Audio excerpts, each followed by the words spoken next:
आम्ही त्यांना आमंत्रित करू, कारण आम्हाला लोकांच्यापर्यंत पोहोचायचं. माझा विषय जो आहे तो अर्थसाक्षरतेचा आहे, वित्तसाक्षरतेचा आहे.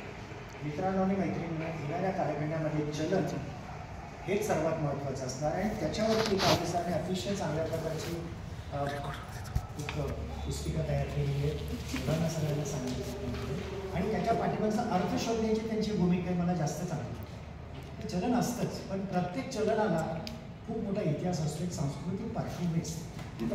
आमच्या शिवरायांचं चलन घ्या किंवा भारतीय चलनाचा इतिहाससुद्धा थोडक्यात बघा, त्यामध्ये तुम्हाला एक सांस्कृतिक विकास दिसतो आणि तो तुम्ही आत्मसात केला तर निश्चितपणे करू शकतो. आणि देशाचं संपूर्ण प्रतिबिंब कशात पडतं? तुमची उत्पादकता, तुमची स्पर्धात्मकता, तुमचं आंतरराष्ट्रीय स्थान, हे सगळं कशात नाही येतं? तर चलनातून येतं. डॉलरसाठी आज आम्ही 86 रुपये का देतो आणि एका डॉलरला 1 रुपया अशी समानता काय येत नाही? याचं उत्तर आपल्याला आपल्या स्पर्धात्मकतेमध्ये सापडेल.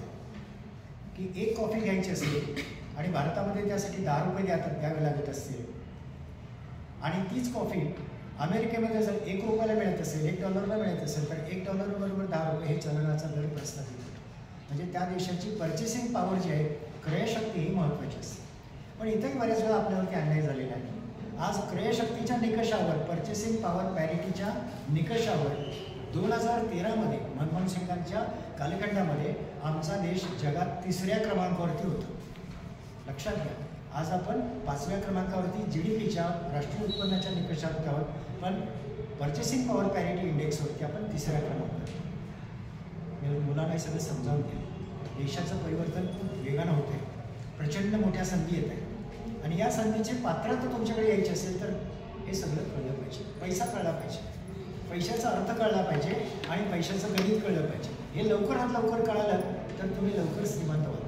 त्यामुळे आज तुम्ही सर्वांनी प्रतिज्ञा करायची आहे की माझ्यासमोर फायर हा शब्द असला पाहिजे. फायर म्हणजे काय?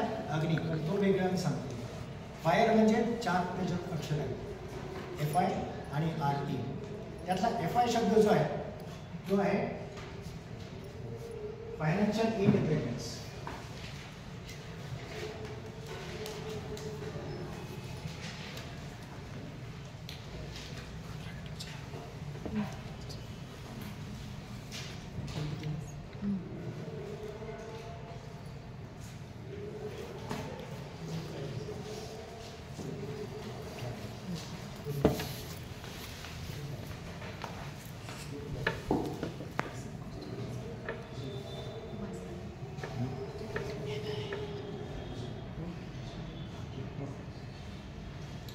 फायर हा शब्द FIRE म्हणजेच फायनान्शियल इंडिपेंडन्स, वित्तीय स्वातंत्र्य.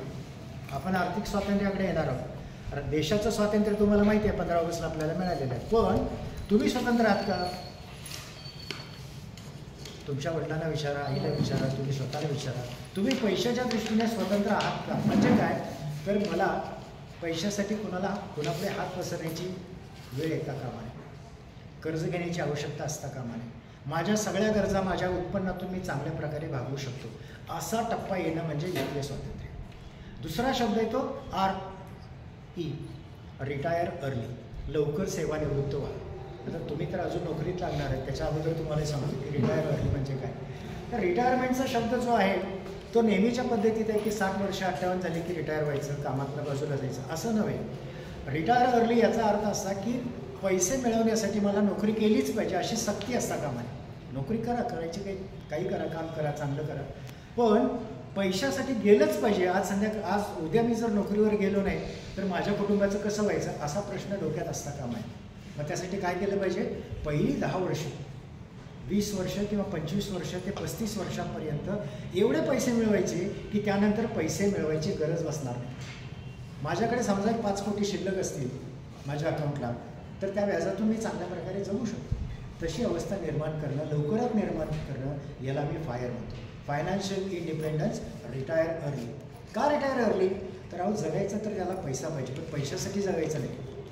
पैसा पाहिजे, पण हा पैसा भरपूर मिळाला पाहिजे, लवकर मिळाला पाहिजे, चांगल्या मार्गाने मिळाला पाहिजे. हे आपल्याला साध्य करायचं आहे. तसं आपण करण्यासाठी काय केलं पाहिजे याचा आज आपण विचार करणार. त्यामुळे आजची जी सूत्र आहेत ती अतिशय महत्त्वाची आहेत. आणि तुम्हा सर्वांना एक ऑफर तुम्हाला देतो, या महाविद्यालयात सर आहे तिथे त्यांना सांगेल की NISM मार्फत 10 तासांचा एक अतिशय रिगरस प्रोग्राम असतो की ज्यामध्ये तुम्हाला NISMचं प्रमाणपत्र मिळतं. फक्त 15 दिवस आम्हाला अगोदर परवानगी घ्यावी लागते आणि त्याला किमान 60 विद्यार्थी लागतात की जे 8 तास बसून ते सगळं शिकू शकतील असे पाहिजे आणि ते पास झाल्यानंतर तुम्हाला NISMचं प्रमाणपत्र मिळतं. माझी अशी इच्छा आहे की तुमच्या कॉलेजमध्ये हे लवकर आपण घ्यावं आणि त्याला तुम्ही चांगल्या संख्येनं उपस्थित व्हावं. कारण तुमच्याकडे BC आहे, BB आहे आणि चांगल्या प्रकारचे असे BCom MComचे विद्यार्थी आहेत, तर आपल्याकडे चांगल्या प्रकारे घेता येईल. देशभर हा जो कार्यक्रम चालतो हा SEBI security exchange board of India यांच्यामार्फत चालतो. या ठिकाणी मी आणि सुरेश मॅडम आणि दोघंही गेली 15 वर्ष या क्षेत्रात काम करतो की अर्थसाक्षरता वाढली पाहिजे, मोठ्या प्रमाणात वाढली पाहिजे. याचं कारण असं की अर्थनिरक्षरता मोठी आहे. आजही अनेक लोक, मी बँकेतून बोलतोय, तुमचं उद्या अकाउंट बंद होईल आणि तुम्ही येणारा OTP सांगतात आणि OTP सांगितल्यानंतर काय होतं तुम्हाला माहिती आहे की सगळं बँकेचं अकाउंट खाली होतं.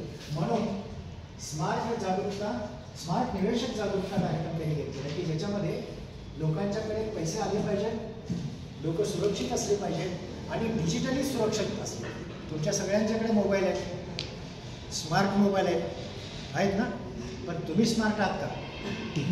मोबाईल स्मार्ट आहे पण तुम्ही स्मार्ट आहात का हा महत्त्वाचा प्रश्न आहे. तो एवढ्यासाठी की याचाच उपयोग करून, तुमच्याच मोबाईलचा उपयोग करून तुम्हाला फसवलं जातं. त्यामुळे अनेक लोक आता म्हणतात की हा मोबाईलच नव्हतो, पूर्वी तो कीपॅडचा असायचा, तोच बरा, अशा टप्प्याकडे आता लोक येत आहेत. याचं कारण असं की दररोज तुम्हाला 1-2 केसेस अशा पाहायला मिळतील की जिथं डिजिटल फसवणूक झालेली आहे. आणि म्हणून तुम्ही सर्वजण अत्यंत सावधपणे आणि योग्य प्रकारे याचा उपयोग करावा. यासाठी डिजिटल साक्षरता, डिजिटल सुरक्षितता याला जास्त महत्त्व दिले जाते. तुम्हाला कोणी फसवत असेल, आज मोबाईल कोणालाही कॉल करा, एक मेसेज सल्लत येतो की डिजिटली सावध राहा. काही फसवणूक झाली असेल तर 1930ला फोन करा, हे सांगितलं जातं.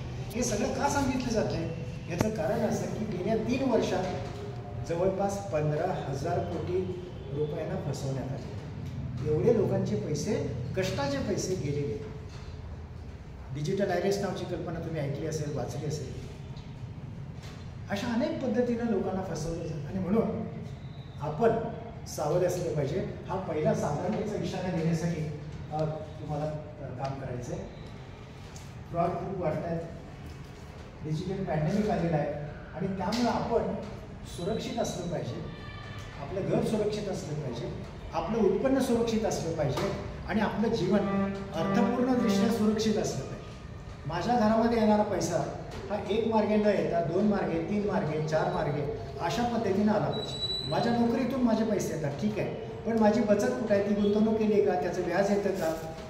मी घर बांधलं आहे, घराच्या शेजारी आणखीन एक दुकानासाठी जागा ठेवली, त्या दुकानाचं मला भाडं येतं का? अशा पद्धतीने पैसे मिळवायचा तुम्ही प्रत्येकाने विचार केला पाहिजे. आणि लक्षात घ्या, पैसे मिळवायचे तर कौशल्य पाहिजे आणि एकच कौशल्य असणार नाही, तुमच्याकडे बहुकौशल्य असलं पाहिजे.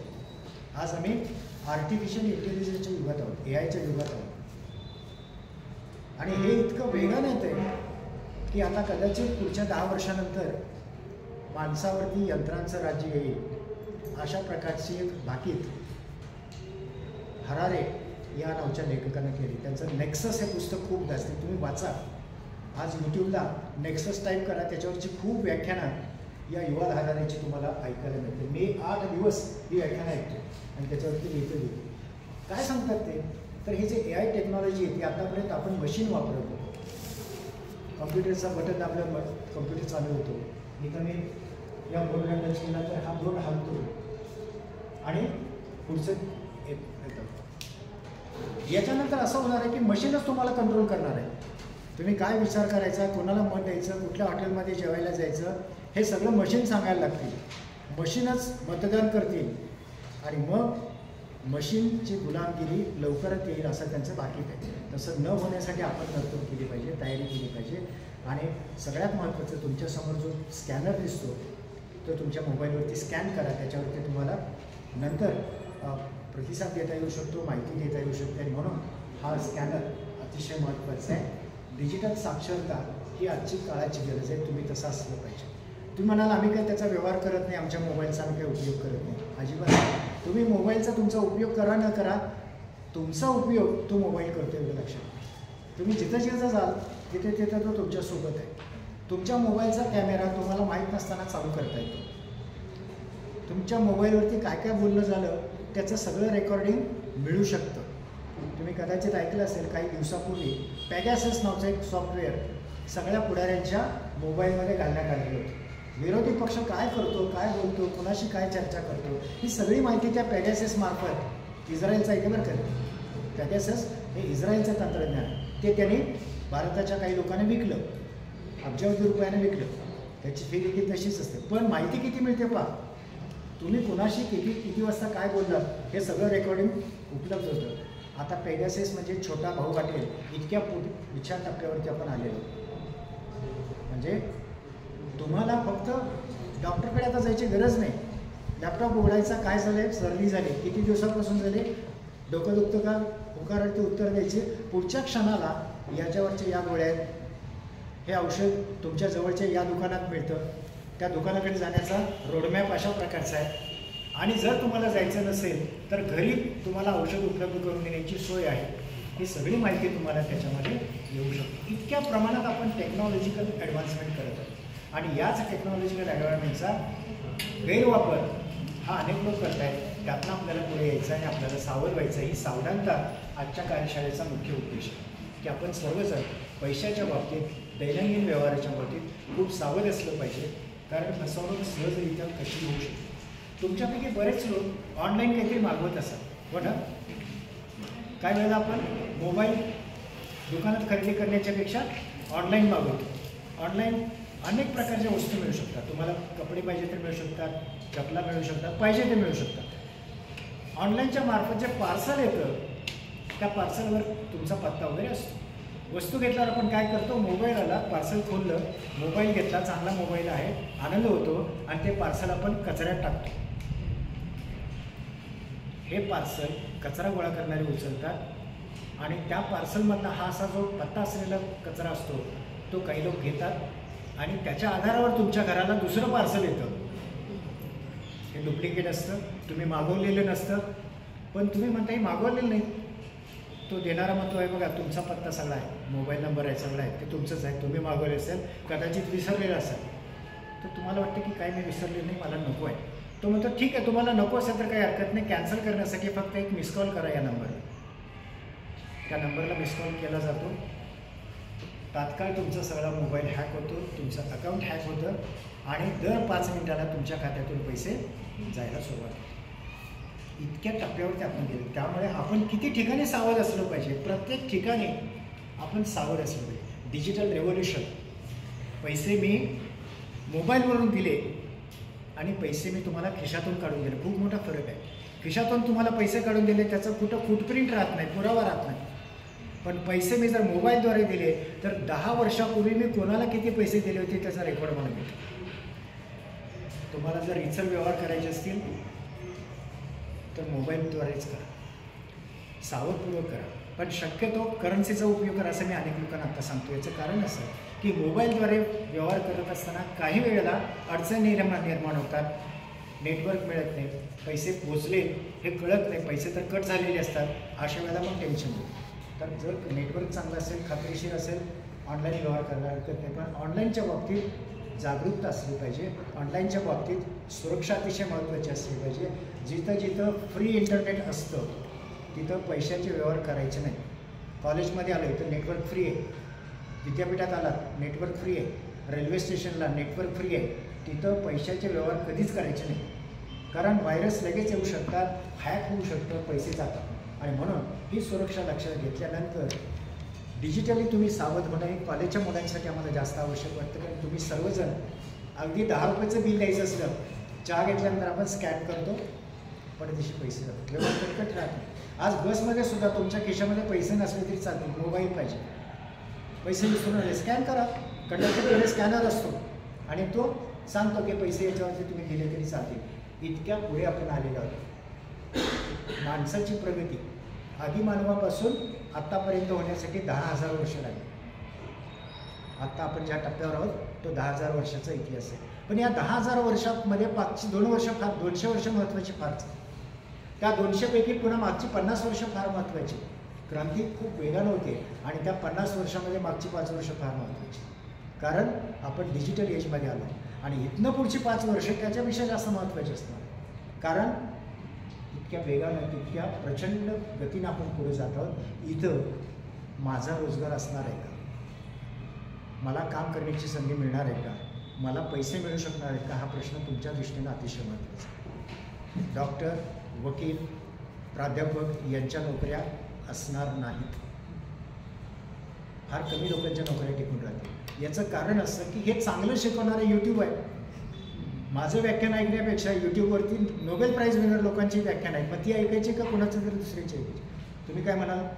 नोबेल प्राईज लोकांची आहे. त्यातही पुन्हा सोपं कोण सांगते ते बघू. म्हणून तुम्हाला यूट्यूब तयार करता आले पाहिजे, तुमचे चॅनल्स तयार करता आले पाहिजेत, तुम्हाला कधी चांगली डिश तयार करता येते, टाका नेटवर.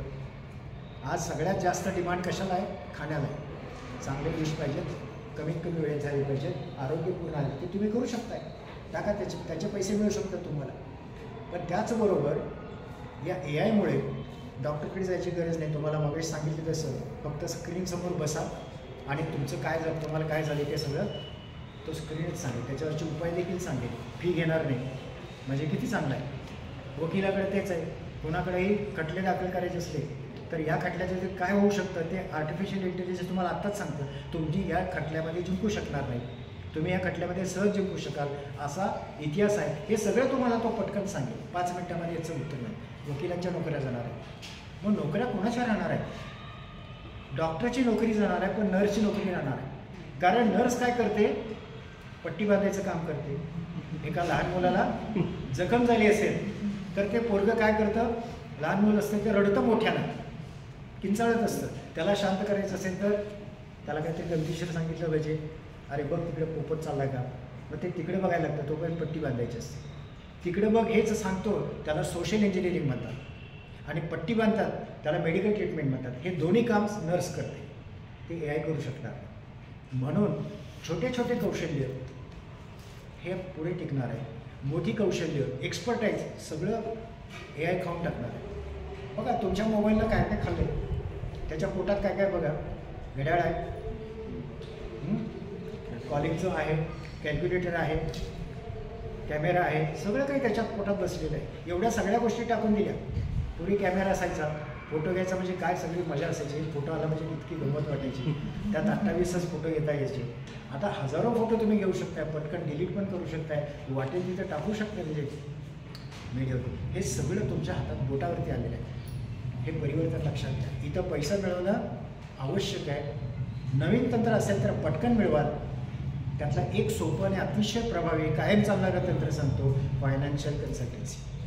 पैशाच्या बाबतीत सल्ला देण्यासाठी तुम्ही जर तयार झालात तर तुम्हाला मरण नाही. कारण ते मी करतो आहे. मी स्टॉक मार्केटमध्ये गेली 40 वर्ष स्टॉक मार्केटमध्ये काम करतो आहे. कन्सल्टन्सीचं काम मी आता गेली 15 वर्ष करतो आहे आणि आता एका संस्थेचा डायरेक्टर म्हणून मी सध्या काम करतो आहे. फक्त फायनान्स हा माझा विषय आवडीचा आहे. पैसा महत्त्वाचा. शेवटी सगळे रस्ते कुठे मिळतात? एकाच ठिकाणी येतात, ते पैशाच्या ठिकाणी येतात. म्हणून पैसा महत्त्वाचा आहे. पैसा काही देव नाही, पण देवापेक्षा कमी नाही. एक वेळ देव नाही भेटला तरी चालेल, पैसा पाहिजे. बरोबर आहे ना? इथं मुलींची संख्या खूप चांगली आहे, मुलांची संख्या कमी आहे. पण मित्रांनो, गोपाल गौरदास हे नाव तुम्ही कदाचित ऐकलं असेल. खूप चांगल्या प्रकारे बोलतात. त्याने एक फार चांगला किस्सा सांगितला. तो असा, एक प्राध्यापक कॉमर्सचे वर्गात लेक्चर घेत होते आणि त्यांनी एका मुलाला विचारलं, down the line where you will be. 5 वर्षानंतर तू कुठं असशील, काय काय तुझ्याकडे असेल? तर तो मुलगा सांगायला सुरुवात केला की 5 वर्षाच्या कालखंडात माझे 5 ठिकाणी 5 मोठे बंगले असतील, माझ्या 5 रोल्स रॉईस असतील, माझी 50 एकर शेती असेल, माझ्याकडे 50 किलो सोनं असेल. सर म्हटले थांबा, कळलं तुला काय? तो लांबड लावला, तो थांबायलाच तयार नाही. इतकं असेल, इतकं असेल. सर म्हटले थांबा. मग एका मुलीला विचारलं आणि तिला सांगितलं की एवढी लांबड लावायची नाही, पटकन सांगायचं 5 वर्षात तू कुठं असणार. त्या मुली स्मार्ट असतात, मुली स्मार्टच असतात. तिला सांगितलं, एकाच वाक्यात सांगितलं की अशा मुलाशी मी लग्न करेन. आज लांब जायची तुला गरज आहे. सोपं आहे ना, कंट्रोल आपल्या हातात असलं की काम संपतं. तेव्हा मित्रांनो आणि मैत्री लक्षात ठेवा, पैसा महत्त्वाचा आहे. इथून पुढच्या कालखंडात तो माझ्या ताब्यात असणार. पुढे यांच्याकडून येईल, नवऱ्याकडून येईल, मुलाकडून येईल, नाही, माझा पैसा माझ्या ताब्यात. हे सूत्र लक्षात ठेवायचं. आणि आता आपण पुढे जाऊया की पैसा का महत्त्वाचा आहे. तर आपलं सगळं आर्थिक जीवन जर सुस्थिर करायचं असेल तर बचत पाहिजे. पैसे सगळ्यांनाच मिळतात.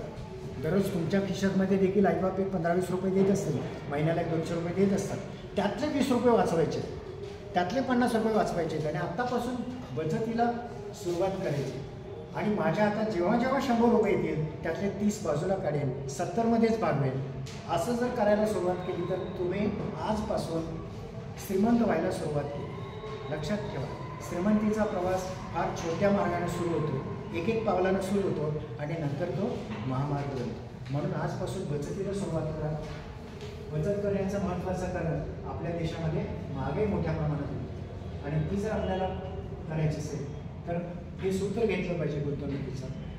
गुंतवणुकीचं सूत्र पूर्वी कसं होतं, पैसे यायचे, खर्च व्हायचा, राहिलेली बचत. Income minus expenses what ever is saving. आता तसं नाही करायचं. इन्कम मायनस सेविंग म्हणजे काय करायचं, पैसे आले की पहिल्यांदा बचतीचा वाटा काढायचा आणि मग जे राहतं तेवढ्यात भागवायचं. भागवायचं ठरवलं तर भागतं. म्हणजे 10,000 उत्पन्न आलं तर पहिल्यांदा 3,000 बाजूला काढायचे, 7,000मध्येच बसवायचं. काही वेळेला अचानक पैसे मिळतात कुठून तरी, ते पैसे मिळाले नाहीत असं समजा, DA मला नाही, HRA वाढलेले मिळालेले नाही, पूर्वीचाच उत्पन्न आपण गृहीत करायचं आणि खर्चाला सुरुवात करायची, जमतं कसं. आणि म्हणून पैसे वाचवायचे असतील तर हे सूत्र वॉरेन बफेने सांगितलं. वॉरेन बफेचं नाव कदाचित तुम्ही ऐकलं असेल. 92 वर्षांचे हे तरुण आजही मार्गदर्शन करतात. आपल्या सगळ्या गुंतवणूकदारांना फक्त 2च नियम सांगतात की तुम्ही कधी पैसे घालवू नका आणि पहिला नियम कधी विसरू नका. म्हणजे पैसे कुठेही घालवू नका. त्यांची जी हॅथशायर नावाची संस्था आहे, कंपनी आहे, त्या कंपनीचा एक शेअर जगातला सगळ्यात महागडा शेअर म्हणून ओळखला जातो.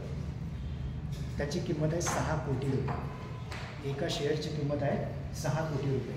इतक्या मोठ्या प्रमाणामध्ये त्याला व्हॅल्युएशन आलं याचं कारण असं की त्यांची गुंतवणूक तशा प्रकारची आहे. आणि म्हणून आपण याचा विचार केला पाहिजे.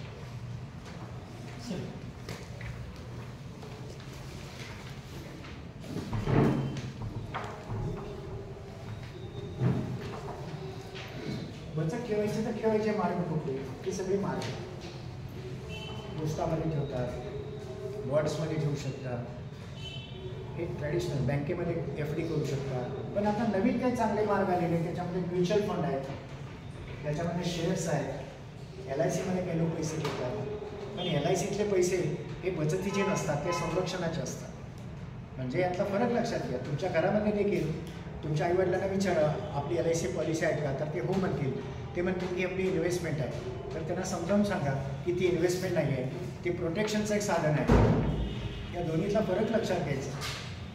मला काहीतरी झालं, मी समजा दुर्दैवाने अपंग झालो, पैसे मिळवू शकलो नाही, मृत्यू झाला, तर माझ्या कुटुंबाला संरक्षित करण्यासाठी पॉलिसी असते आणि ती भक्कम असली पाहिजे. 25,000ची LIC काही उपयोगाची नाही.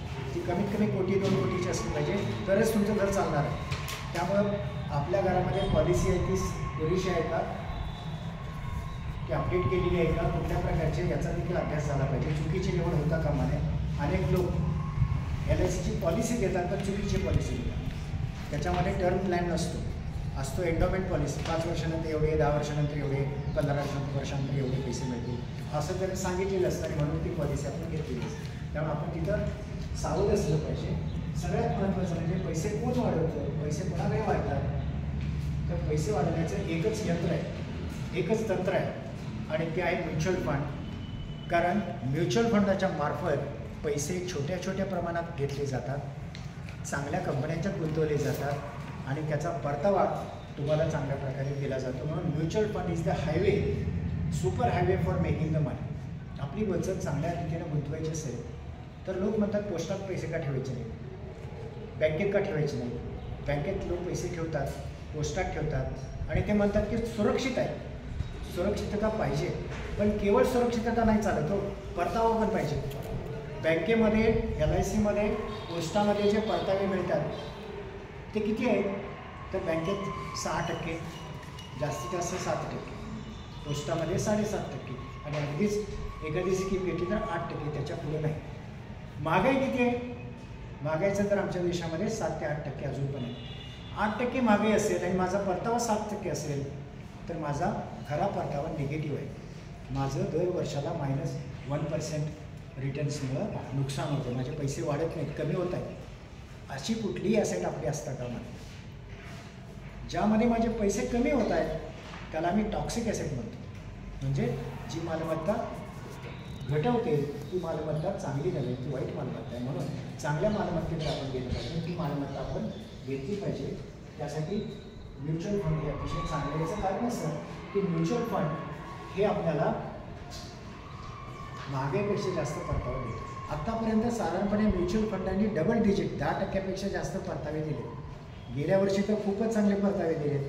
स्मॉल स्केलमध्ये स्मॉल कंपन्यांच्यामध्ये ज्यांनी गुंतवणूक केली त्यांना 40% परतावा मिळाला एका वर्षात. काहींना 20% मिळाला, त्यांना 18% मिळाला.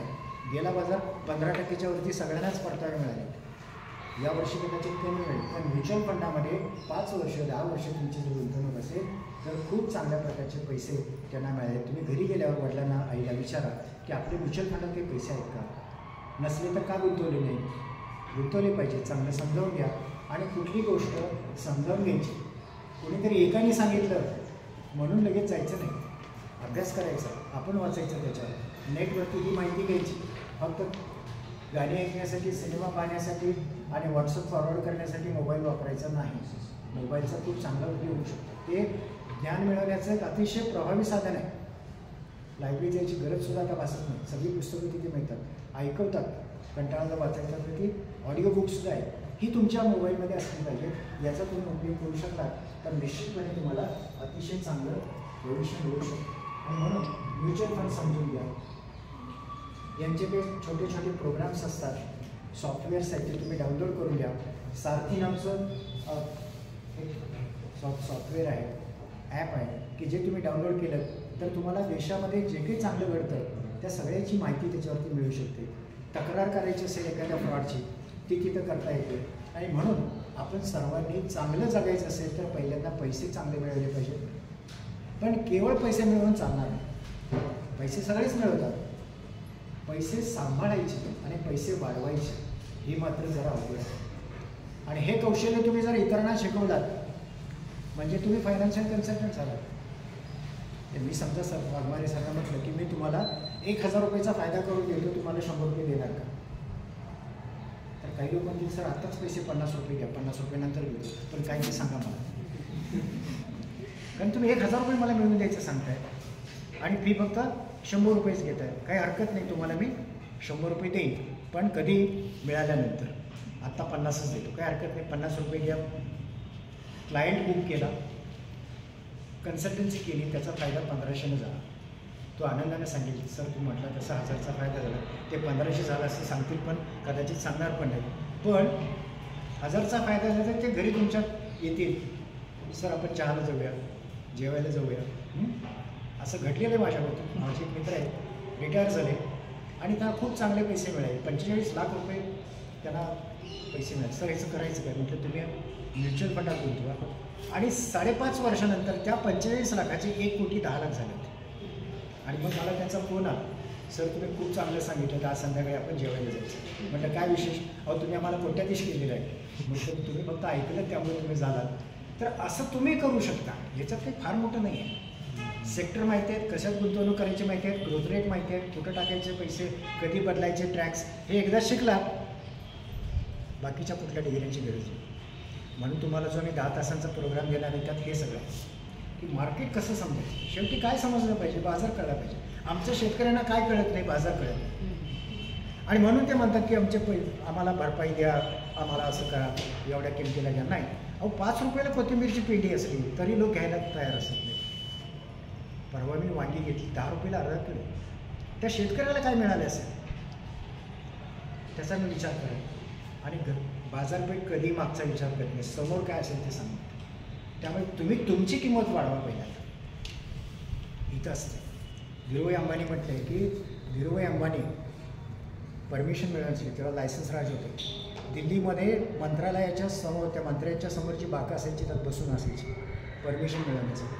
आणि त्याचं एक वाक्य अतिशय महत्त्वाचं आहे की कुणाला कटवायचं असेल, कुणाचंही मत वळवायचं असेल तर त्याच्या कपाळावर त्याची किंमत लिहिलेली असते, तुम्हाला फक्त वाचता आली पाहिजे. सगळं काही पैशाने विकत येत आहेत आणि हे तुम्हाला एकदा कौशल्य प्राप्त झालं तर मग तुम्हाला यश तुमच्याजवळ येईल. तुम्हाला कल्पना येणार नाही एवढे पैसे तुमच्याकडे येऊ शकते. पण त्यासाठी हे शिकलं पाहिजे. पण हे सगळंच एवढं सुंदर आखीव रेखीव नाही, त्यात खास काळजी पण खूप आहे. प्रवास अडचणीचा आहे, घाट सेक्शन आहे सगळं, जरा नजर चुकली तर खड्ड्यात जाण्याची शक्यता आहेच आहे. म्हणून सावधगिरी काय बाळगली पाहिजे हेही तेवढंच महत्त्वाचं आहे. त्याला मी रिस्क म्हणतो. रिस्कोमीटर हा शब्द म्युच्युअल फंडात वापरला जातो. कुठलीही योजना आली तर ते काय म्हणतात, याच्यात किती गुंतवणूक करणं चांगलं आहे, कोणी गुंतवणूक करायची आहे, कोणी करायची नाही हे महत्त्वाचं आहे. सल्ला देताना पहिल्यांदा त्या माणसाला समजावून घ्या त्याची काय गरज आहे, त्याची तयारी कितपत आहे. एखादा सिनियर आला असेल 60 वर्षाचा तर त्याला रिस्की इन्व्हेस्टमेंट सांगून उपयोग नाही, त्याला सेफ इन्व्हेस्टमेंटच सांगितलं पाहिजे. तरुण आलेला आहे, नुकताच नोकरीला लागलेला आहे, आत्ता वर्ष 25 आहे, रिस्की इन्व्हेस्टमेंट घेतो आत्ता, रिटर्न चांगले मिळतात, पैसे चांगले बनतील. पहिली 25-30 वर्षामध्ये 35 वर्षापर्यंत रिस्की इन्व्हेस्टमेंट करायचीच असते. पण नंतर वय वाढेल तसं ही इन्व्हेस्टमेंट सेफ करायची असते. आणि त्याला नियम सोपा आहे. तुमचं जे वय आहे ते 100मधनं वजा करायचं आणि जे आकडा शिल्लक राहतो इतक्या टक्के तुम्ही रिस्की इन्व्हेस्टमेंट करू शकता. उदाहरणार्थ 25 वर्षाचा तरुण आहे, 100मधनं 25 वजा केले, राहिले 75% पैसे तुम्ही आता रिस्की इन्व्हेस्टमेंट करू शकता. रिस्की याचा अर्थ नुसतेच रिस्की नव्हे, रिस्क रिटर्न्स कॅल्क्युलेशन करून. नव्या कंपन्या आहेत, आता AI च्या कंपन्या उदयास येत आहेत, इन्फ्रास्ट्रक्चरमधल्या कंपन्या स्वस्त आहेत, आज त्या घ्यायला पाहिजे. रिस्क आहे त्याच्यामध्ये पण तुम्ही ते घेऊ शकता. डिफेन्स सेक्टर तुम्हाला कदाचित माहीत नसेल पण भारत पूर्वी सर्व प्रकारची शस्त्रसामग्री आयात करायचा आणि आता आम्ही 140 देशांना शस्त्रसामग्री निर्यात करतो. बघा भारताचं वर्णन कसं करतात, शांतताप्रिय देश. दुसऱ्याला बंदुका पुरवत आहेत, दुसऱ्याला रणगाडी विकत आहेत आणि स्वतः मात्र शांतताप्रिय. आमच्या देशात शांतता पाहिजे, तुमच्या देशात काय करायचं हे सगळे देश करतात बरं का. अमेरिकेने हेच करते. अमेरिकेची सर्वात जास्त निर्यात ही डिफेन्सची शस्त्रसामग्रीच विकतात. म्हणजे तुम्ही लढत राहा, तुम्ही शांत बसू नका, त्याच्याशिवाय आमचा देश चालत नाही. आम्ही ते शिकलो आणि आम्ही आता मेक इन इंडिया या अंतर्गत हे सगळं तयार करतो. हे लक्षात घ्या, देश बदलतोय, खूप मोठ्या प्रमाणात आपण बदल करतो. आमची रेल्वे आता सुपरफास्ट झाली, विमानापेक्षा जास्त वेगानं आता आमची रेल्वे जाऊ लागली. हे बदल. मग काय करायचं आहे, मग रेल्वेचा एखादा स्टॉक विकत घ्या ना, नुसतंच रेल्वेत बसू नका ना. IRCTC ही जी आहे रेल्वेचं रिझर्वेशन सगळं करून देते, तिचा एखादा शेअर तुमच्याकडे असता कामा नये. तुमच्याकडे ज्या ज्या वस्तू असतात त्या कोण बनवतं लक्षात घ्यायचं, त्या कंपन्यांचे शेअर्स घ्यायचे आणि श्रीमंत व्हायचं. नुसतीच ती वस्तू घ्यायची. मारुती तुम्ही गाडी बघितली असेल अनेक रुपये, याचा शेअर 1993मध्ये आला बाजारात. 10 रुपयाचं शेअर 125 रुपये विकला. पहिल्या दिवशीच 140 रुपयाला लिस्टिंग झालं त्याचं आणि 2-3 दिवसात तो 160 रुपयाला गेला. त्यावेळेला मी एकाला विचारलं, घेऊ का आता, तो मला सर जरा महाग आहे, थोडे दिवस थांबा. त्यानंतर माझ्याकडून ते घेणं झालं नाही. परत त्याला मी फोन केला. पण लक्षात घ्या, त्यावेळेला ज्याने मारुती घेतली 70,000ला, तेवढ्याच किमतीचे 70,000चे शेअर जर मारुतीचे घेतले असते तर आज त्यांना 2 रोल्स रॉईस घेता येतात.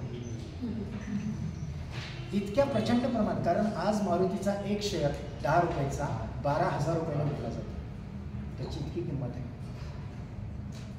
हुंदाई कंपनीनं आपले शेअर्स बाजारात आले काही महिन्यापूर्वी. 1960 रुपयाला शेअर्स विकला. एक वेन्यू, क्रेटा या सगळ्या गाड्या त्यांच्या आहेत. पण आज त्यांचा शेअर 1800 रुपयाला आहे. द्यायला काहीच हरकत नाही. तो 1760 रुपयाला मीच घेतलेला आहे. तर खाली आल्यानंतर तो पकडायचा, हे आपलं तत्व. त्याप्रमाणे आपण करू शकतो. आणि स्टॉक मार्केटमध्ये तुम्ही जर अभ्यास केला तर अशा अनेक संधी दिसतील. त्याला खूप स्कॅनर्स आहेत, स्टॅटिस्टिकल टूल्स खूप आहेत आणि हे सगळं फुकट आहे. फक्त एकच आहे, सेबी म्हणते की अभ्यास करून आमचं सर्टिफिकेट घेऊन मग सांगा. मग काय करायचं, NISMची परीक्षा द्यायची. त्यातली पहिली परीक्षा तुम्हाला आम्ही जे सांगतो 10 तासांची ती मोफतच आहे.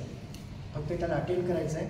ते सर्टिफिकेट एकदा आलं की ड्रायव्हिंग लायसन्स आल्यासारखं. आणि ड्रायव्हिंग लायसन्स हातात असल्यावर गाडी कुणाची का असे ना आपण चालवायची. लक्षात घ्या, स्वतःची गाडी शक्यतो चालवायची नाही.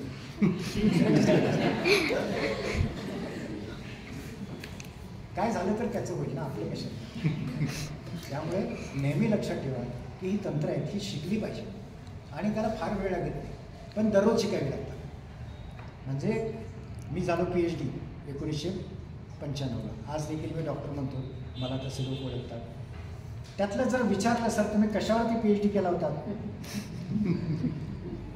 टायटलसुद्धा सांगणं काही लोकांना अवघड आहे. पण NISMच्या ज्या परीक्षा आहेत त्याचं वैशिष्ट्य असं आहे की 3 वर्षांनी ते बाद होत असतं, एक्सपायरी आहे त्याला. म्हणजे दर 3 वर्षांनी तुम्हाला परीक्षा द्यायला लागतात, असले ते एक प्रकरण आहे. त्यांचं म्हणणं असं आहे की 3 वर्षांनी बाजार एवढा बदललेला असतो की त्यावेळेला तुम्हाला 3 वर्षापूर्वीचं ते चालणार नाही. तुम्ही आता करन्सीचं इथं प्रदर्शन ठेवलेलं आहे. आता डिजिटल करन्सी आलेली आहे. भारत देखील सेंट्रलाइज्ड डिजिटल करन्सी लॉन्च करणाऱ्या पहिल्या 5 देशापैकी एक आहे.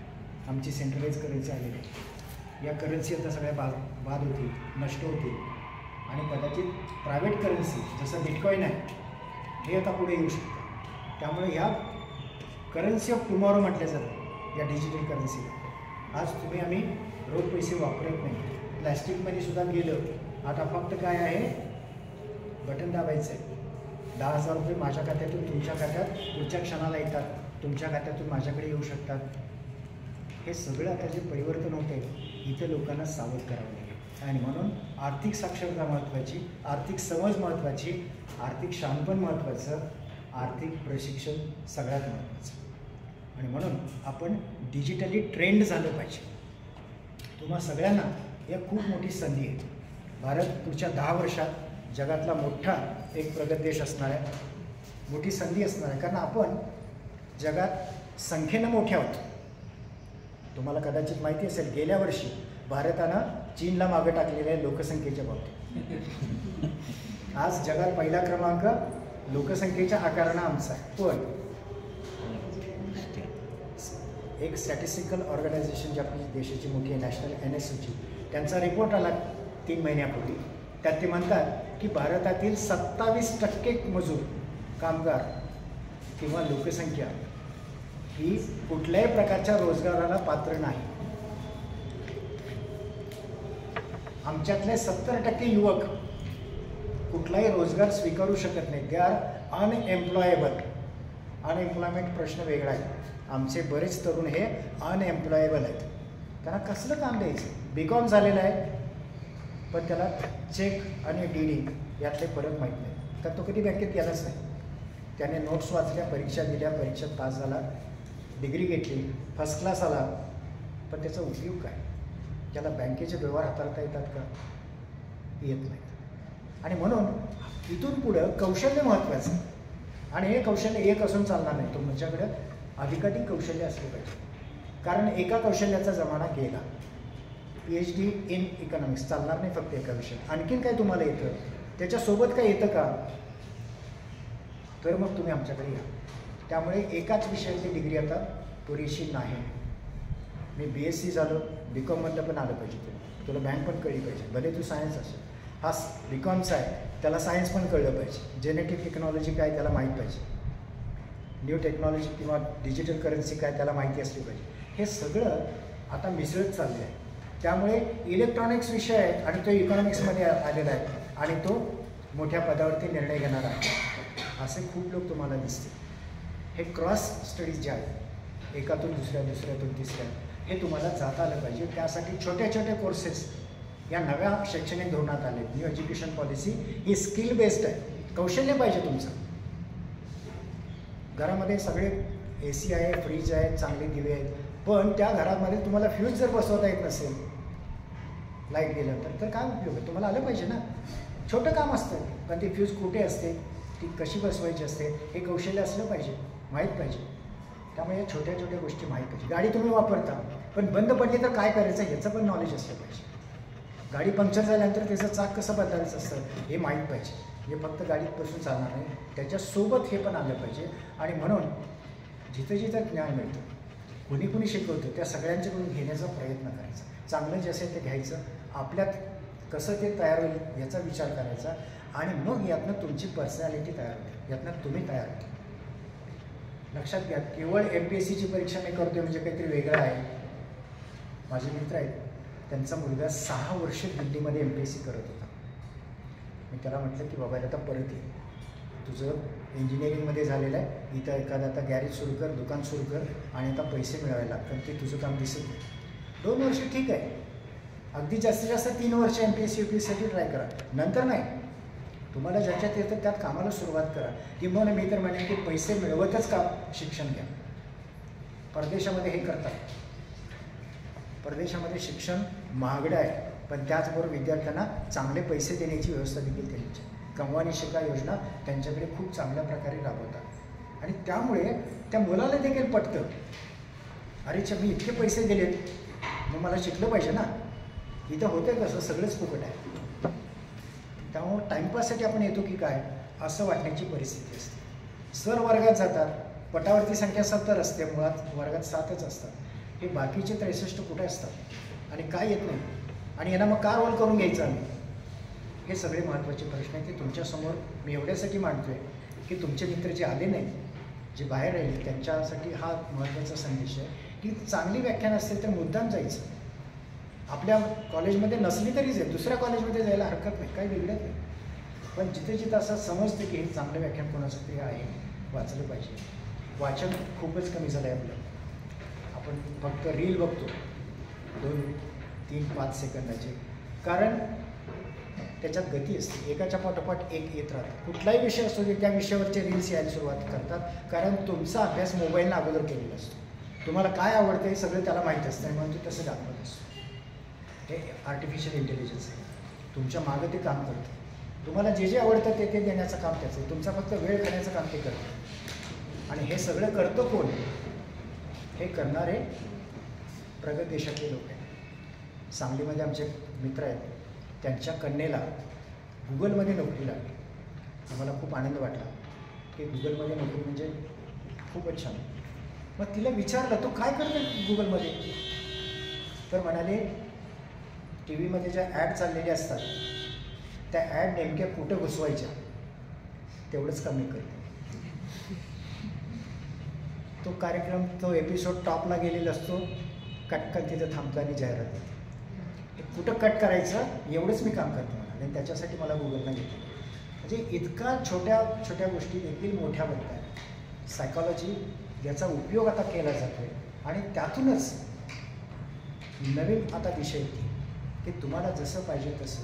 आणि त्यामुळे पैसे केवळ मिळवून चालणार नाही, ते भरपूर मिळवले पाहिजेत, अनेक मार्गाने मिळवले पाहिजेत, आणि अनेक ठिकाणी उतरवले पाहिजेत. ही सगळी ठिकाणं आपल्याला माहीत पाहिजे. त्यातलं स्टॉक मार्केट हे अतिशय गतिमान असं क्षेत्र आहे की जिथं पैसा खूप वेगानं वाढतो. दुर्दैवाने त्याच्या बाबतीत गैरसमज असा आहे की इथं पैसे जातात, आणि त्यामुळे शेअर मार्केट म्हणजे जुगार आहे असं अनेक लोकांना वाटतं. पण असं नाही आहे. कॅल्क्युलेटेड रिस्क आहे.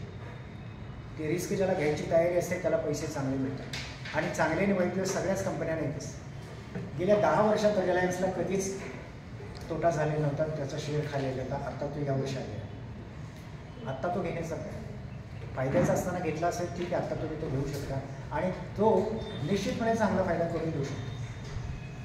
कारण रिलायन्सचं संपूर्ण तत्त्वज्ञानच असं आहे की ते लुबाडण्यामध्ये 1 नंबरचे.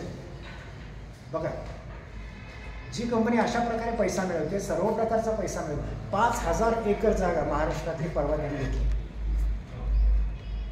आता इतकी मोठी जागा त्या कंपनीच्या ताब्यात येते असेल तर त्याचा एक शेअर 1200 रुपयाला आज मिळतो, 1250ला घेण्यात काय अडचण आहे? तो घेतला पाहिजे.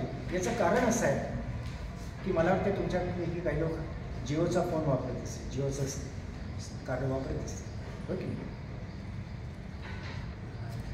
अंबानीच्या मुलाचं लग्न झालं, 5000 कोटी रुपये खर्च केले त्याने. आता हे 5000 कोटी त्याने काढले कसे? मग तर जिओचा 1 वर्षाचा प्लॅन जो 3000चा होता तो 3500 केला. 500 रुपये प्रत्येकाकडून वाढवले आणि त्यातून हा खर्च 15,000 कोटी एकाच वर्षी करतो. 5,000 कोटी लोकांना खर्च केले, 15,000 कोटी लोकांच्या खिशातून काढले. हे करणं जे आहे हे कंपनी प्लॅन म्हणून करत असते, मार्केटवरती ताबा घेत असते. पहिल्यांदा काय केले त्यांनी? सिम कार्ड फुकट, 3 महिने नेट फुकट, लोकांना सवय लावली. ज्या दिवशी हे आलं होतं त्याच दिवशी मी लोकांना सांगितलं होतं एका कार्यक्रमामध्ये, आज जिओचे शेअर्स घ्या. त्यावेळेला 810 रुपयाला रिलायन्स होता. 810 रुपयाला ज्यांनी घेतला त्यांना पुढच्याच वर्षी बोनस मिळाला, एकाला एक फुकट मिळाला. आणि आता त्याची किंमत जरी 1250 असली तर 2 वेळा बोनस आलेले, म्हणजे 400 चे 1200 आज सुद्धा झाले, 3पट पैसे झाले. कालखंड 7 वर्षाचा आहे.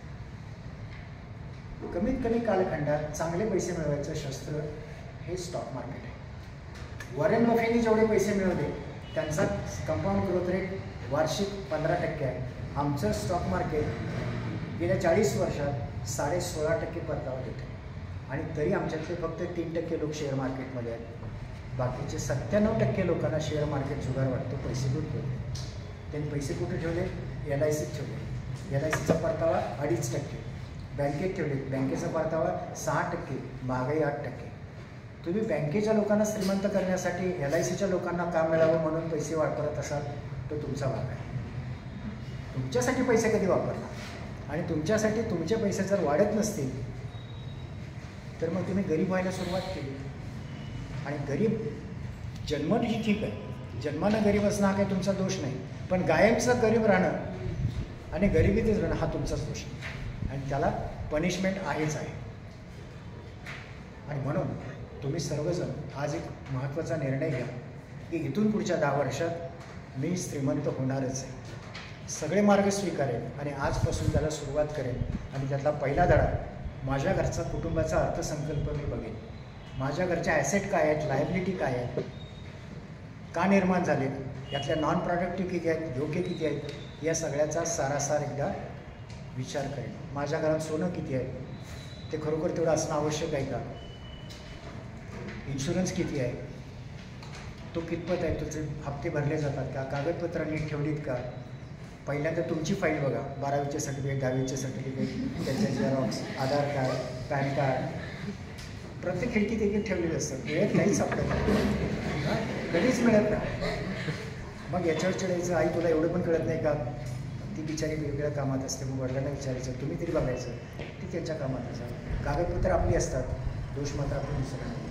तर पहिल्यांदा आपल्यापासून सुरुवात करायची. सगळे त्याचे एक एक फोटो तरी काढून ठेवा तुमच्या मोबाईलला, तेवढे तरी करू शकता. डिजिटल रेकॉर्डिंग हे फार महत्त्वाचं आहे. याचं कारण असं आहे की आज 83,000 कोटी रुपये सरकारकडे पडून आहेत. मागणी करायला गेल्या 7 वर्षात कोणी चालेल नाही. याचं कारण नॉमिनेशन नाही, याचं कारण पैसे ठेवलेत हेच माहीत नाही, दिलेलं नॉमिनेशन योग्य आहे की नाही तेही बघितले नाही. आणि याच्यामुळं अनक्लेम्ड अमाऊंट ही 83,000 कोटी रुपये. आता हे पैसे द्यायचे कोणाला, या पैशाचं करायचं काय.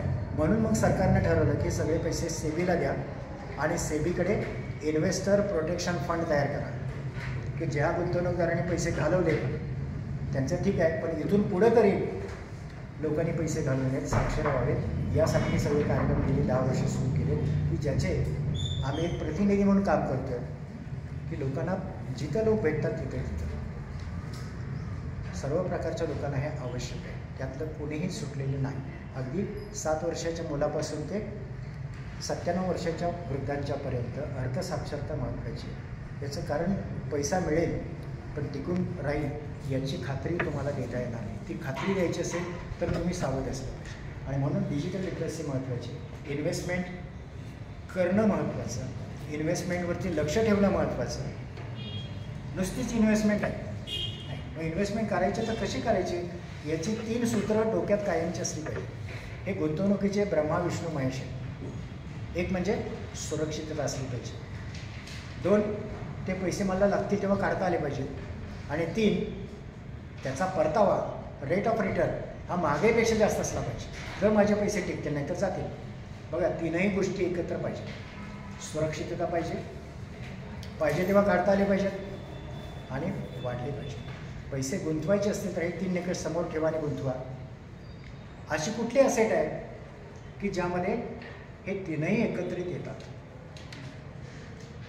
हा प्रश्न तुमच्यासाठी आहे, ओपन क्वेश्चन आहे. Tell me the asset where you can invest with all the 3 parameters are exactly implemented without compromising with each other. कुठल्याही प्रकारचे कॉम्प्रोमाइज न करता माझी बचत मी जिथं गुंतवतोय ती सुरक्षित आहे, पाहिजे तेव्हा करता येते आणि महागाईच्या दरापेक्षा चांगल्या दराने वाढते. हे तीनही निकष ज्यावेळेला तुम्हाला एकाच ठिकाणी गुंतवल्यावर मिळतात तीच उत्तम गुंतवणूक असेल, तोच सल्ला द्यायचा असतो. आणि मग बघा सगळ्या ॲसेट. कल्पना करा तुम्हाला कौन बनेगा करोडपतीमध्ये पहिलं बक्षीस लागलं. बक्षीस लागल्यानंतर आपले अर्थमंत्री पहिल्यांदा येतात ते बक्षीस घ्यायला, कारण त्यातले 30% त्यांना द्यायचे असते. त्यामुळे 1 कोटीचं बक्षीस असेल तर डायरेक्ट 30 लाख रुपये निर्मला सीतारामन काढून घेतात इन्कम टॅक्ससमोर. इन्कम टॅक्स द्यावाच लागतो. आता राहिले 70 लाख. बिहारमधल्या एका मुलाला कौन बनेगा करोडपतीमध्ये बक्षीस लागलं. तो करोडपती झाला, पैसे नीट वापरले नाहीत, परत एका हॉटेलमध्ये वेटर म्हणून काम करतो. पैसे मिळाले तरी ते सुरक्षित ठेवले नाहीत तर फार अडचण असते. त्यामुळे पैसे सुरक्षित ठेवावे लागतात, पैसे वाढवावे लागतात. हे तीनही निकष एकत्र आणणारे ॲसेट कोणते? बघा, तुम्हाला 10 लाख रुपये मिळाले तर तुम्ही ते पैसे काय करणार, कुठे करणार? याचा एक स्टडी झाला. सेबीनं तो स्टडी 10 वर्षापूर्वी केला आहे. लोक पैसे ठेवतात कुठे, मानसिकता काय आहे त्यांची, फायनान्शियल ॲसेट किती घेतात, फिजिकल ॲसेट किती घेतात, याचा अभ्यास केला. आणि अजून आज देखील 53% आमच्या ॲसेट या फिजिकल ॲसेट्स आहेत. त्यात पण आणखी 25% सोनंच आहे. त्यामुळे 75% 80% आम्ही सोनं, जमीन याच्यामध्ये पैसे गुंतवतो. पैसे गुंतवायचे कुठे? तर पैसे मिळाले, तुम्हाला बक्षीस लागलं तर पहिल्यांदा तुमचे नातेवाईक तुमच्याकडे येतात, मित्र येतात, अभिनंदन करतात आणि जाता जाता हळूच म्हणतात मला एक 5 लाख रुपयाची गरज होती, लगेच 2 महिन्यात परत करतो. मी आमच्या एका पाहुण्याला 1 लाख रुपये दिले, फक्त 8 दिवसात पैसे देतो म्हणून ते घेऊन दिले. आज त्याला 3 वर्ष झाली आणि मोबाईल पण उचलत नाही. तेव्हा पैसे उसने दिले की समजायचं ते पैसे गेले आणि ते मित्रही गेले. त्यामुळे चांगले मित्र, चांगले नातेवाईक टिकवायचे असतील तर एकच गोष्ट करा की त्यांना कधी पैसे देऊ नका. एक वेळ जेवायला द्या, पैसे मात्र देऊ नका. मुद्दा असा आहे की पैसे गुंतवायचे असतील तर चांगली साधनं माहीत पाहिजे. लोकांना चांगली साधनं एकच माहिती आहे की पैसे मिळाले तर जमीन घ्या, प्लॉट घ्या, फ्लॅट घ्या आणि तो भाड्याने द्या आणि त्यातनं पैसे मिळवा असे करणारे लोक आहेत. माझ्याकडे लोक येतात, सर एक 50 लाख रुपयात पुण्यामध्ये फ्लॅट घेतो आणि तो भाड्याने देतो, चालेल का? म्हटलं आता पुण्यामध्ये फ्लॅट 50 लाखाला मिळत नाही, किमान 1 कोटी लागतात. 1 कोटी गुंतवल्यानंतर तुम्हाला त्याच्यावरचं भाडं साधारणपणे एक 20,000 रुपये मिळेल. म्हणजे किती टक्के परतावा मिळतो बघा मला. आणि त्या 1 कोटीवरती तुम्हाला 12% ते 15% कर्जावरचं व्याज द्यावं लागेल.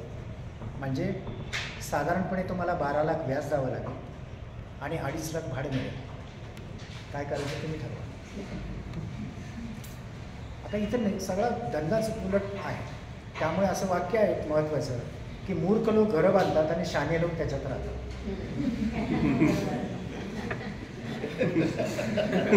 बघा ना, 1 कोटीचं घर तो घेतो बिचारा, कर्ज काढतो, वाटेल ते प्रकार करतो, बंगला घेतो आणि तो तुम्हाला भाड्यात देतो. त्याला तुम्ही भाडे किती देता? 20 रुपये. पण तुम्ही त्याला कायमचं राहाल काय सांगता येत नाही, दुसरं स्वस्तात राहा तर मी निघणार, म्हणजे त्याची खात्री नाही. असा आतबट्ट्याचा व्यवहार करणारे अनेक लोक आहेत. मग घर घ्यायचं की नाही? घर घ्यायचं. स्वतःला राहायचं असेल तर घर पाहिजे, पण भाड्याने देण्यासाठी अजिबात. मग पैसे ठेवायचे कुठे? प्लॉट घ्यायचा का? हरकत नाही, पण आज प्लॉट घेतला 50 लाखाचा आणि तिसऱ्या दिवशी तुमचा ॲक्सिडेंट झाला आणि तुम्हाला ऑपरेट करण्यासाठी 30 लाख पाहिजे. प्लॉट विकला जाईल का तुमचा? घेऊन उपयोग काय त्याचा? आपल्यासाठी जर उपयोग नसेल तर अशी मालमत्ता इलिक्विड असेल की जी मालमत्ता पैशात लगेच रूपांतरित करता येत नाही, त्या मालमत्तेच्या बाबतीत आपण जागा असलं पाहिजे. माझी मालमत्ता माझ्या ताब्यात पाहिजे, पटकन मला कॅश करता आली पाहिजे. त्याला म्हणतो आम्ही पैसे काढण्याची सुविधा. बँकेत पैसे ठेवले तर काय हरकत नाही, पण बँकेत परतावा कुठं मिळतो? बँकेत सुरक्षित आहे, पैसे पाहिजे तेव्हा काढता येतात. मग वर्षभरासाठी 2 वर्षासाठी लागणारे पैसे बँकेत ठेवा. गुंतवणूक म्हणून बँकेकडे बघूच नका. बँका पैसे सांभाळण्याचं काम करतात, वाढवायचं काम करत नाहीत, हे पहिल्यांदा लक्षात ठेवा. आणि मग पैसे कोणाकडे द्यायचे? म्युच्युअल फंड तुमच्या वतीनं अनेक ठिकाणी चांगल्या ठिकाणी गुंतवणूक करतात, पैसे चांगल्या रीतीने वाढवतात आणि त्यातला परतावा तुम्हाला देतात. आणि म्हणून हे शस्त्र अतिशय चांगलं आहे, तुम्ही लोकांनी शिकलं पाहिजे. याच्यामध्ये तुम्हाला खूप चांगली संधी एवढ्यासाठी की आज देखील फक्त 12% मार्केट या म्युच्युअल फंडाने कव्हर केलेलं आहे. अजूनही 88% मार्केट शिल्लक आहे, तिथे तुम्ही पाहिजे, त्याचं ट्रेनिंग असलं पाहिजे. आणि हे ट्रेनिंग द्यायचं काम आम्ही करतो, मोफत करतो. याच्यासाठी आम्ही तुम्हाला मार्ग दाखवतो, पण सगळंच मोफत दिलं तर जरा अडचण होते. म्हणून थोडं प्राईस टॅग ठेवतो की पहिली परीक्षा तुम्हाला 1500 रुपये फी आहे त्याची, NISMची. मार्गदर्शन आम्ही तुम्हाला मोफत देऊ, पण ती फी तुम्हालाच द्यावी लागेल. एक्झाम ऑन डिमांड आहे, तुम्हाला पाहिजे तेव्हा परीक्षेला बसा. फक्त 15 दिवस अगोदर सांगायचं की मला आता परीक्षेला बसायचं आहे. तुमचं टाईम टेबल नियोजित केलं जातं, टाईम स्लॉट दिला जातो, सेंटर दिलं जातं, परीक्षा द्यायची. इतक्या चांगल्या पद्धतीचं इन्फ्रास्ट्रक्चर आमच्या विद्यापीठाचं सुद्धा अजून नाही आहे, म्हणजे कुठल्याच विद्यापीठाचं नाही, ते त्यांचं मात्र आहे. NISM इंटरनॅशनली काम करतं, ऑनलाईन आहे सगळं, फिजिकलसुद्धा तुम्हाला जाता येतं. NISMचा कॅम्पस खूप चांगला आहे. 20 प्रकारचे कोर्सेस आहेत की ज्याची तुम्हाला माहिती आम्ही घेऊ शकतो. आणि हे सगळं आपल्याला जर करायचं असेल तर निश्चितपणे त्यातला पायलट कोर्स जो आहे, जो आम्ही तुम्हाला सांगतो की 10 तासांचा तो कोर्स मोफत आहे, आपल्या कॉलेजमध्ये आपण लवकरात लवकर नियोजित करूया. आणि त्याच्यामध्ये संख्येनं तुम्ही जास्त उपलब्ध आहात. आम्ही 100 लोकांनासुद्धा घेऊ शकतो. अनेक ठिकाणी आम्ही घेतले, जवळपास 20 कोर्सेस आम्ही असे गेल्या वर्षी कंडक्ट केलेले की ज्यामध्ये आम्हाला अतिशय चांगला प्रतिसाद मिळाला. म्हणजे अक्षरशः सायबर कॉलेज जे आहे कोल्हापूरचं, MBAचे विद्यार्थी असे मागे उभे राहून 8 तास उभे राहून अभ्यास केलेले, बसायला जागा नव्हती, तरी म्हटलं आम्ही बसत नाही, आम्ही उभे राहतो नाही. ही तुमच्यात प्रवृत्ती पाहिजे आणि तुम्ही काम करू शकता चांगलं, याच्यावरती आमचा विश्वास आहे. आम्ही चांगलं डिलिव्हर करू शकतो, याच्यावर आमचा विश्वास आहे. आणि म्हणून तुम्हा सगळ्यांना, तुमच्या मैत्रिणींना सांगा की आपल्याला एक चांगल्या कोर्सला ॲडमिशन घ्यायचं आहे. कॉलेजनं कदाचित त्याची 50 रुपये फी घ्यावी, दुपारचं जेवण त्यांना द्यावं, कारण 8 तास बसायचं असतं. म्हणजे मोफत द्यायचं म्हणजे कोर्स मोफत देऊया, पण थोडीशी फी द्यायची असेल तर ती अर्थात ती कॉलेजची असेल, कॉलेजची इच्छा असेल तर घेऊ शकतात. अनेक ठिकाणी कॉलेजनं असं सांगितलं की सर आम्ही जेवणसुद्धा मोफत देतो, त्यांना बसू दे, असंही केलेलं काही ठिकाणी. पण हा कोर्स आपण जरूर करूया, ते सांगण्यासाठीच मुद्दा मी तुमचा एक तास घेतलेला आहे आणि त्याच्यासोबत काही सगळे व्याख्याने घेतले आहे. पण तुमच्या मित्रांना, मुलींना जे जे याच्यामध्ये इंटरेस्टेड आहेत त्यांना यायला सांगा, आलं पाहिजे. म्हणजे बऱ्याच वेळा असं होतं की चांगली संधी आलेली असेल त्यावेळेला आपण झोपलेली असतो, संधी परत केली. आणि म्हणून चांगल्या संधीचा फायदा घ्या. मला या ठिकाणी आमंत्रित केलं, याबद्दल मी आपल्या महाविद्यालयाचे प्राचार्य, माझे विद्यार्थी वाघमारे सर, महेश सर, या सगळ्यांचे मी आभार मानतो. काही प्रश्न असतील, शंका असतील तर जरूर विचारा. तुम्हाला सगळ्यांचे मोबाईल क्रमांक मी घेतलेले साहेब.